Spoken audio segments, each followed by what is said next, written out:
Hello प्यारे दोस्तों, good morning. आज हम आप लोग को क्लास 11 और क्लास 9 का जो गति का जो लेसन है यानी मोशन का जो चैप्टर है, आज हम क्या करेंगे उसके बारे में क्या करेंगे, अध्ययन करेंगे। तो सबसे पहले हम यांत्रिकी के बारे में समझ लेते हैं। यांत्रिकी क्या होता है, यांत्रिकी किसे कहते हैं, आप मैकेनिक्स इसको बोलते हैं।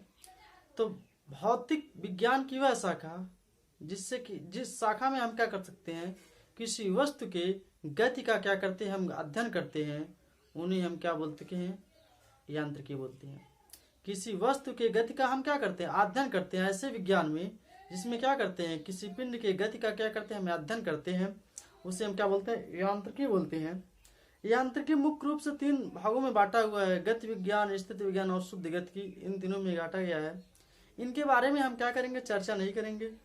हम यांत्रिकी के बारे में चर्चा करेंगे, उसके बाद हम तुरंत आपके चैप्टर पे पहुंच जाएंगे। चैप्टर का नाम क्या है, गति यानी मोशन। गति क्या होता है या गति की अवस्था क्या होती है, सबसे पहले हम क्या करेंगे, इस पर चर्चा करेंगे। गति क्या होता है, यदि कोई पिंड या वस्तु समय के साथ अपने स्थिति में क्या करता है, परिवर्तन करता है, तो उसे हम गति कहते हैं या गति की अवस्था कहते हैं। जैसे मान लीजिए हम यहाँ पे क्या हुए, रुके हुए यानी एक स्थान पे क्या कर रहे हैं, बोल रहे हैं, तो समय के साथ अपने स्थिति में क्या करें, हम परिवर्तन नहीं कर रहे हैं। इसका मतलब क्या है, हम गति की अवस्था में नहीं है। जैसे ही हम क्या देखिए, चलना प्रारंभ या हिलना डुलना प्रारंभ कर रहे हैं और समय के साथ क्या कर रहे हैं, अपनी स्थिति में क्या करें, परिवर्तन कर रहे हैं, तो हमारा क्या होगा, गति की अवस्था होगा। तो कोई कहेगा गति किसे कहते हैं, तो क्या बताएंगे, यदि कोई पिंड या वस्तु समय के साथ अपने स्थिति में क्या करता है, परिवर्तन नहीं करता है, उन्हें हम क्या बोलते हैं, गति कहते हैं। अब विरामावस्था क्या होता है या विरामावस्था क्या होता है, यदि कोई पिंड या वस्तु समय के साथ अपनी स्थिति में परिवर्तन नहीं करता है, उन्हें हम क्या बोलते हैं, विरामावस्था। अब देखिए, जैसे हम क्या कहें, यहाँ पे हम 2-4 घंटे तक ऐसे खड़े रह जाएं, कुछ बोले ना, तो जो हमारी अवस्था होगी वह कौन सी अवस्था होगी, विरामावस्था होगी। क्यों, क्योंकि समय तो कभी रुकेगा नहीं और समय अपने हिसाब से क्या होगा, चलता रहेगा। बट हम क्या है, रुके हैं, इसलिए हम किस अवस्था में है, विरामावस्था में। अगर जो हम भी क्या करें, समय के साथ अपनी स्थिति में क्या करें, परिवर्तन करते रहें, तो हम किस अवस्था में हो जाएंगे, गति की अवस्था में हो जाएंगे। तो मेरे प्यारे बच्चों, आपको समझ में आ गया गति किसे कहते हैं। यदि कोई पिंड या वस्तु समय के साथ अपनी स्थिति में परिवर्तन करता है, तो उन्हें गति कहते हैं या गति की अवस्था कहते हैं।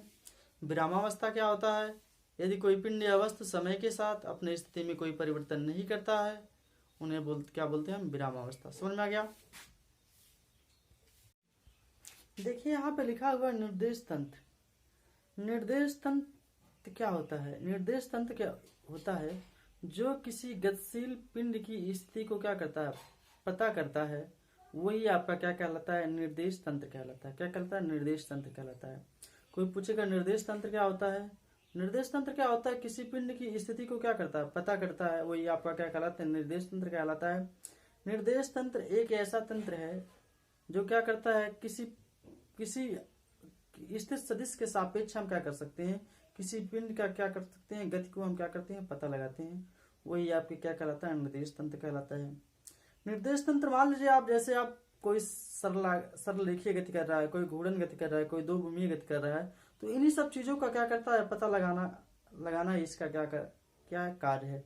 ठीक है, चलिए आप इसके आगे हम आपको कुछ और बता रहे हैं।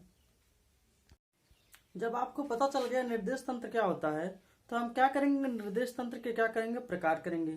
तो निर्देश तंत्र जो होते हैं आपके 2 प्रकार के होते हैं, एक जड़त्वीय निर्देश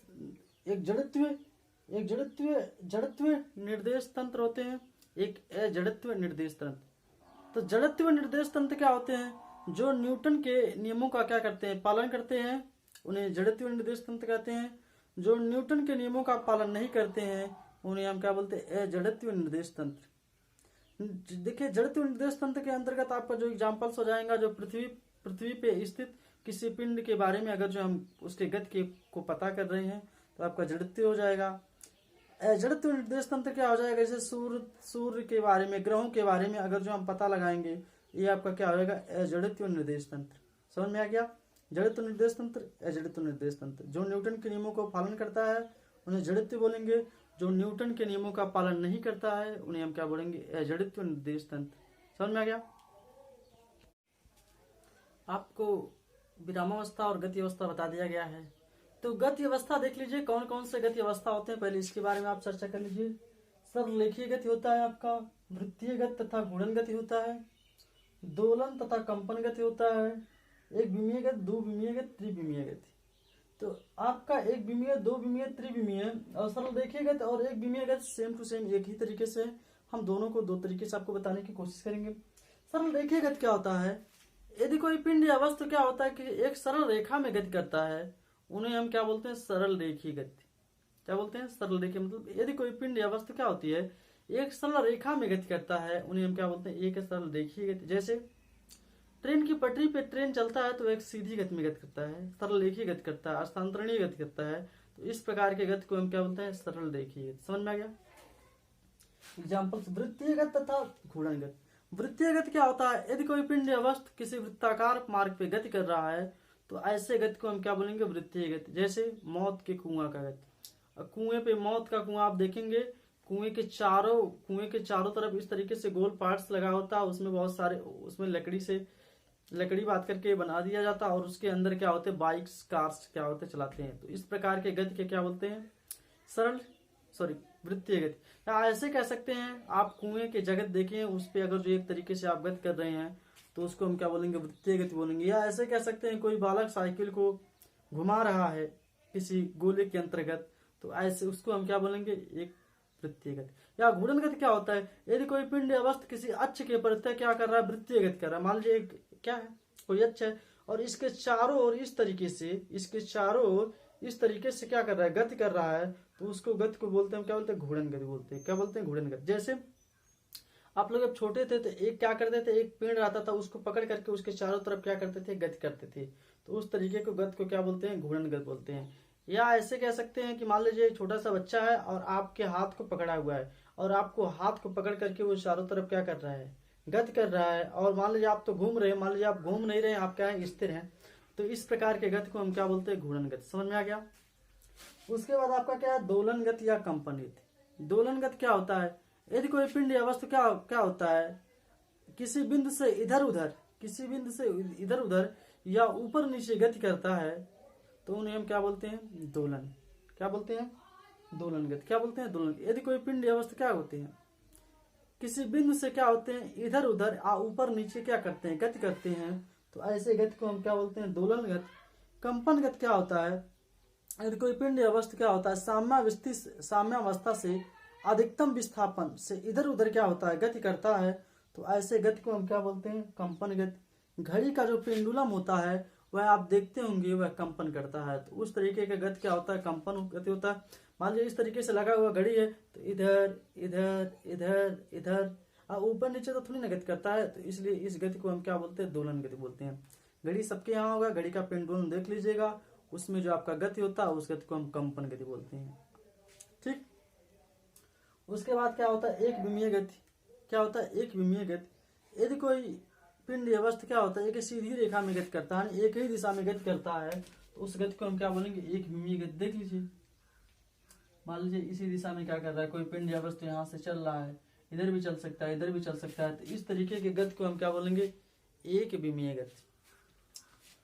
दो विमीय गति क्या होता है, यदि कोई पिंड या वस्तु क्या होता है, किसी अक्ष के परितः गति कर रहा है, तो उसको हम क्या बोलेंगे, दो विमीय गति।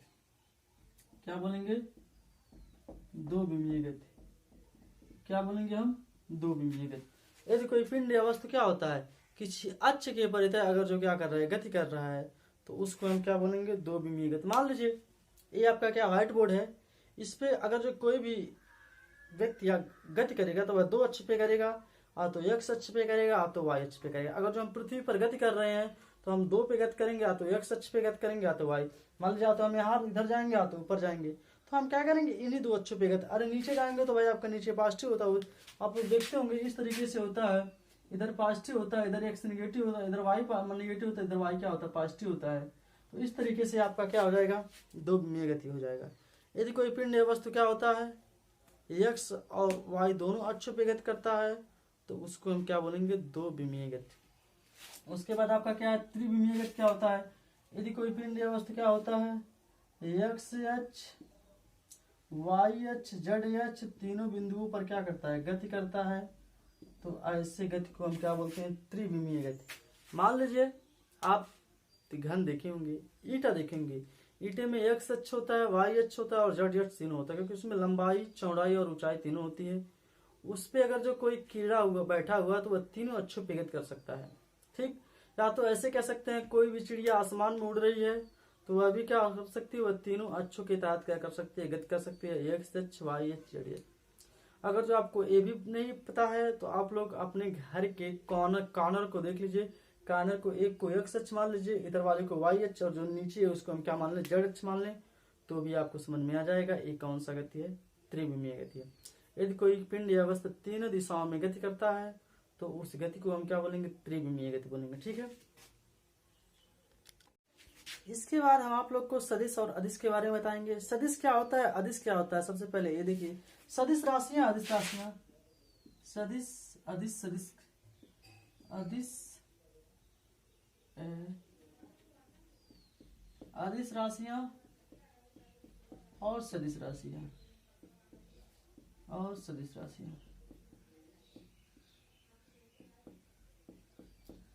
देखिए अदिश राशियां क्या होती हैं, वे राशियां जिनको व्यक्त करने के लिए सिर्फ दिशा की आवश्यकता होती है उन्हें हम क्या बोलते हैं, अदिश राशियां। जो अदिश राशियां होती हैं इनको सिर्फ व्यक्त करने के लिए, वे राशियां जिनको व्यक्त करने के लिए सिर्फ परिमाण की आवश्यकता होती है। किसकी, परिमाण का मतलब होता है मान की आवश्यकता, परिणाम की आवश्यकता होती है। क्या होती है, परिणाम की आवश्यकता होती है, परिमाण। वे राशियां जिनको व्यक्त करने के लिए सिर्फ किसकी आवश्यकता पड़ती है, परिमाण की आवश्यकता पड़ती है। परिमाण का मतलब होता है मान, जिसको व्यक्त करने के लिए सिर्फ मान की आवश्यकता होती है उन्हें हम क्या बोलते हैं, अदिश राशियां। जिनको व्यक्त करने के लिए परिमाण के साथ साथ क्या होना चाहिए, दिशा होना चाहिए, उन्हें हम क्या बोलते हैं, सदिश राशियां। हमारे पास क्या होना चाहिए, परिमाण भी होना चाहिए, परिणाम भी होना चाहिए, और क्या होना चाहिए, दिशा भी होना चाहिए, उन्हें हम क्या बोलेंगे, सदिश राशियां। कोई कहेगा सदिश राशि किसे कहते हैं, वे राशियां जिनको व्यक्त करने के लिए परिणाम और दिशा दोनों की आवश्यकता पड़ती है उन्हें हम क्या बोलेंगे, सदिश राशियां। वे राशियां जिनको व्यक्त करने के लिए सिर्फ क्या, किसकी, परिमाण की आवश्यकता पड़ती है उन्हें हम क्या बोलेंगे, अदिश राशियां। अदिश राशियों के अंतर्गत आपका आ गया दूरी हो गया, चाल हो गया, आयतन हो गया, ये सभी के सभी आपके क्या है, अदिश राशियां हैं। सदिश राशियां के अंतर्गत क्या हो गया, विस्थापन हो गया, वेग हो गया, त्वरण हो गया, आदि, ये सभी के सभी आपके क्या हैं, आपके सदिश राशियां हैं। क्यों, क्योंकि इनको व्यक्त करने के लिए दिशा और परिमाण दोनों की आवश्यकता पड़ती है, सिर्फ उसको व्यक्त करने के लिए सिर्फ परिमाण की आवश्यकता पड़ती है। समझ में आ गया। अगर जो ये वीडियो आपको अच्छा लगा होगा तो मेरे चैनल को लाइक कीजिए, सब्सक्राइब कीजिए, बेल आइकन को दबाइए, जैसे ही हम वीडियो अपलोड करें आपके पास तुरंत नोटिफिकेशन हो जाए।